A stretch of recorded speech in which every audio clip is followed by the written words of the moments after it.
Hi guys. So guys, आज हम एक न्यू लेसन स्टार्ट करेंगे जो कि हमारा है सूफी काव्यधारा।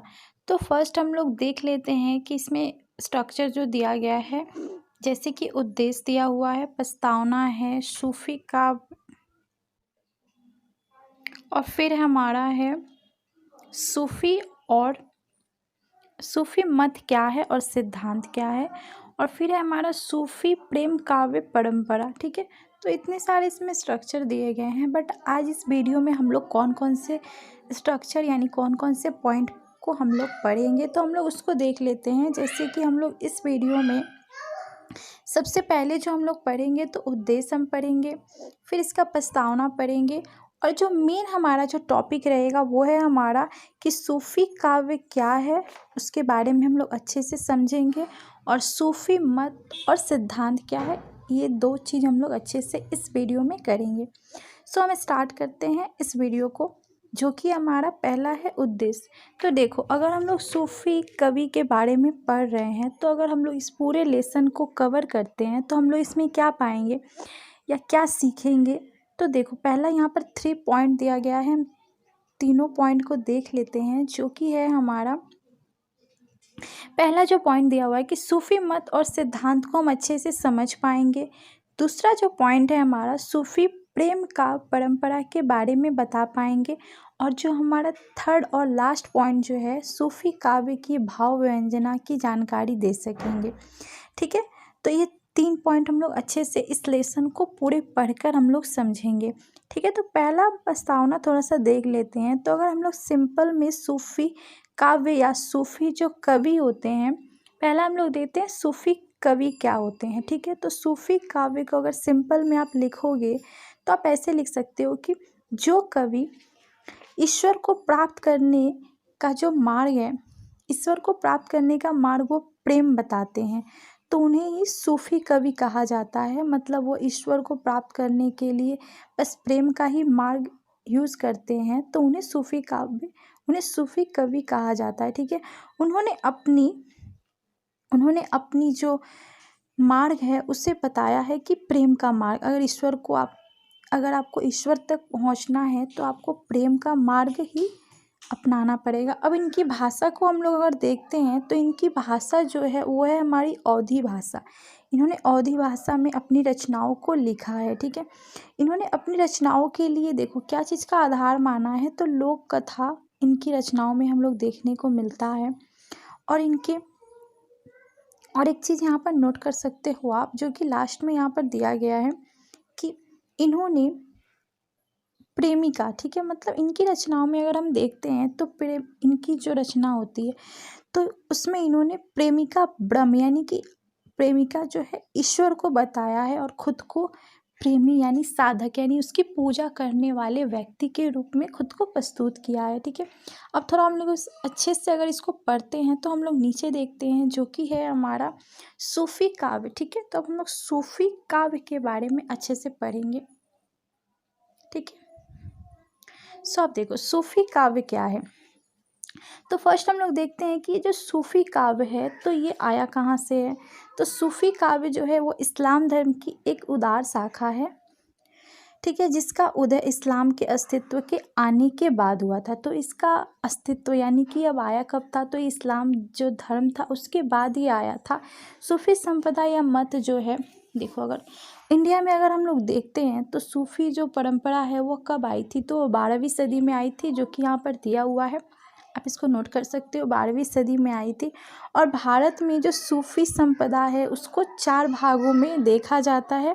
अब 4 भाग कौन कौन से हैं आप इसको नोट कर सकते हो।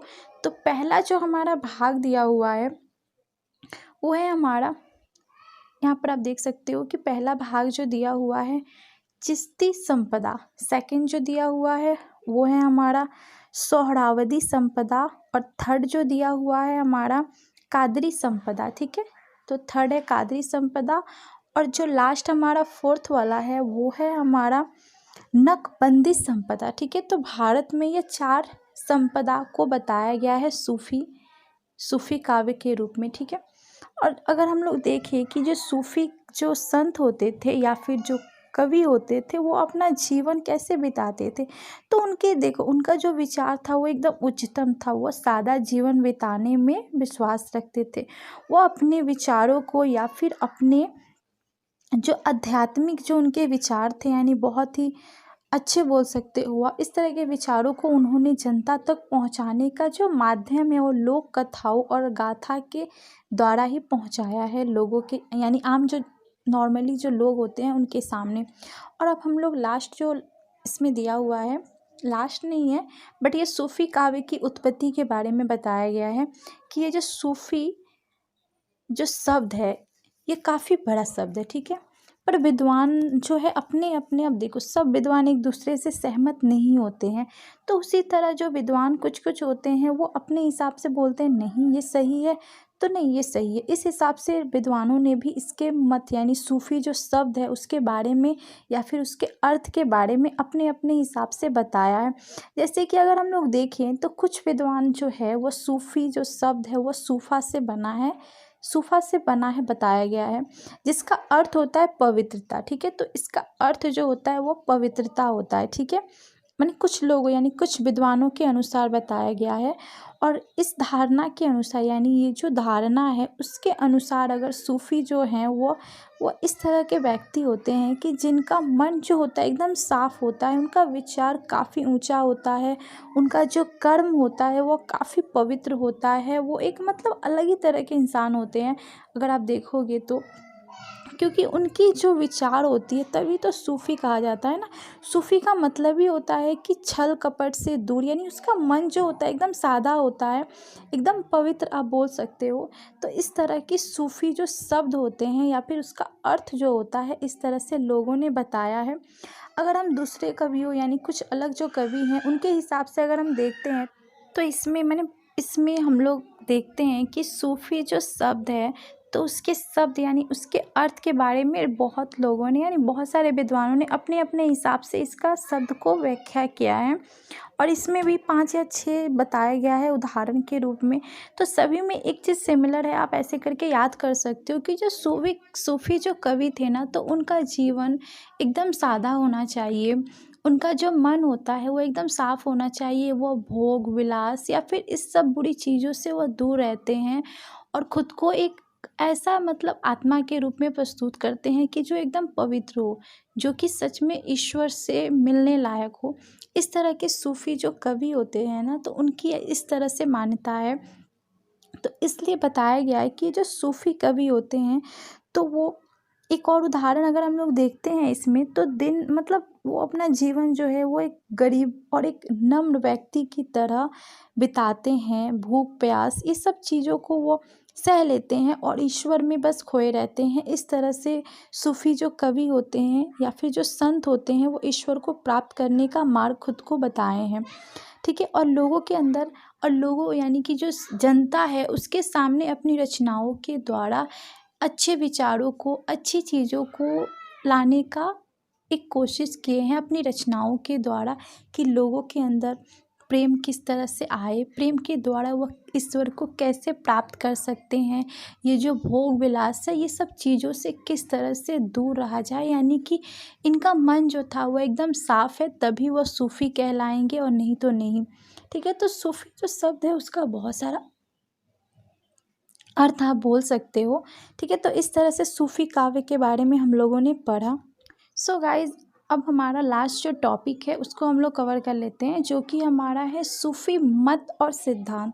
तो चलो हम लोग अब सूफ़ी मत और सिद्धांत को अच्छे से समझते हैं। तो देखो सूफ़ी मत को अगर हमें समझना है या फिर उसके सिद्धांत के बारे में अगर जानना है तो यह बहुत ही ज़रूरी है कि हमें उनके मत और सिद्धांत को अच्छे से समझना पड़ेगा, उससे अच्छे से परिचित होना पड़ेगा कि सूफ़ी जो संत कवि थे या फिर सूफ़ी को मानने वाले जो भी व्यक्ति थे तो उनके उस समय तत्कालीन जो सामाजिक कष्टों को दूर करने के लिए उन्होंने इस जो नियम है या फिर ये जो सिद्धांत है उसे उन्होंने क्यों अपनाया। इस सब बातों को हमें जानना होगा और ये सब को समझना पड़ेगा तभी जाके हम इसका अच्छे से आंसर दे पाएंगे या फिर इसको समझ पाएंगे, ठीक है। तो हम लोगों ने इतना देर से तो सूफ़ी जो थे वो अहिंसा को नहीं मानते थे और वो बस प्रेम का मार्ग मानते थे। उनके अनुसार वेद पुराण या फिर कुरान को वो लोक कल्याण मानते थे, यानी उसमें लिखी हर बात को वो सत्य मानते थे और उनके हिसाब से ये सब एक सत्य है और उससे आप खुद को ईश्वर के मार्ग में जाने को अच्छे से समझ सकते हो या फिर आपको वो मार्ग दिखा सकते हैं। तो इस तरह से वो अहंकार को नहीं मानते थे। ठीक है, तो अगर हम सिंपल में अगर समझे कि सूफ़ी जो सिद्धांत था, तो सूफ़ी जो सिद्धांत के जो लोग थे या फिर आप कवि बोल सकते हो, वो सादा जीवन बिताने में विश्वास करते थे और परमात्मा में लीन रहते थे, यानी परमात्मा में ही उनका पूरा जीवन बिताने को वो इस तरह से रखते थे अपने आप को।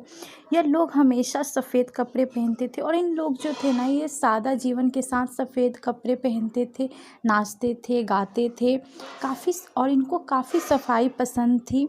और यह इतना सिद्धांत और यह ईश्वर, यानी कि यह एक ईश्वर में विश्वास रखते थे। इनके हिसाब से अगर हम इनके कुछ सिद्धांतों को पॉइंट आउट करके अगर देखते हैं, 5 या 6 मैं सिद्धांत बता रही हूँ, आप इसको नोट कर सकते हो।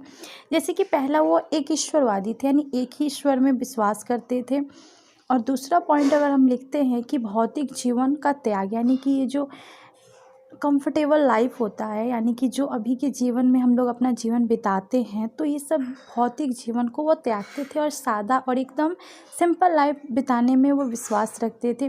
तीसरा पॉइंट अगर हम देखते हैं तो वो शांति और अहिंसा में विश्वास रखते थे। ठीक है, मतलब उनको शांति चाहिए थी, किसी प्रकार का शोरगुल या फिर उन्हें किसी प्रकार की लड़ाई बिल्कुल पसंद नहीं थी। और उसके बाद हम अगर पॉइंट देखते हैं, पांचवा जो हमारा पॉइंट है वो है हमारा चौथा पॉइंट भी। अब चौथा पॉइंट में हम अगर इसको लिखते हैं तो सभी धर्म का सम्मान करते थे। वो ये नहीं कि किसी धर्म को छोटा करते थे। हाँ, उनका एक लक्ष्य था कि वो ईसाई धर्म का प्रचार करे, पर इस्लाम जो धर्म था जहाँ से इसकी शुरुआत हुई थी, तो उसका वो प्रचार करना चाहते थे, पर वो सभी धर्मों का भी सम्मान करते थे। ठीक है, और उसके बाद एक और पॉइंट हम लिख देते हैं कि प्रेमिका के रूप में वो ईश्वर की कल्पना करते थे। जैसे कि हम लोगों ने पिछले वीडियो में ही पढ़ा था कि उनका जो ईश्वर के प्रति जो प्रेम था ना, तो वो ईश्वर को एक प्रेमिका के रूप में पूजा करते थे और ख़ुद को उनका प्रेमी के रूप में उनकी पूजा करते थे। इस तरह से उनके सिद्धांत थे। ठीक है, तो ये रहा सूफ़ी जो मत था और उनका सिद्धांत। नीचे में एक लाइन दिया गया है, अगर हम इसको देखते हैं तो यहाँ पर दिया हुआ है कि जयश्री के द्वारा लिखा गया है ये सिद्धांत जो है कि सूफ़ी ईश्वर और जगत तथा आत्मा परमात्मा को एक मानते थे। ठीक है, तो जो सूफ़ी थे ना, सूफ़ी जो मानने वाले जो कवि थे या फिर जो संत थे, तो वह ईश्वर और जगत को एक ही समान मानते थे। ठीक है, और आचार्य हजारी प्रसाद का एक हम लोग उनका जो उनके अनुसार लिखा गया है, अगर उसको हम लोग देखते हैं तो मुसलमान को उन्होंने यहाँ पर बताया है कि मुसलमान जितने भी होते हैं वो सभी एक ही ईश्वर को मानते हैं। तो उनके हिसाब से अगर हम लोग देखते हैं तो वो भी एक तरफ से सूफ़ी कवि या फिर सूफ़ी सिद्धांत के मानने वाले ही व्यक्ति हुए, क्योंकि वो भी एक ही ईश्वर में विश्वास रखते हैं। तो इस तरह से जो भी कुछ कवि थे उन्होंने अपने अपने हिसाब से सूफ़ी सिद्धांत या मत को बताया है। ठीक है, अब हम लोग नीचे देखते हैं, यहाँ पर 4 पॉइंट दिए गए हैं, इसको हम लोग नोट कर लेते हैं, ये इम्पॉर्टेंट है।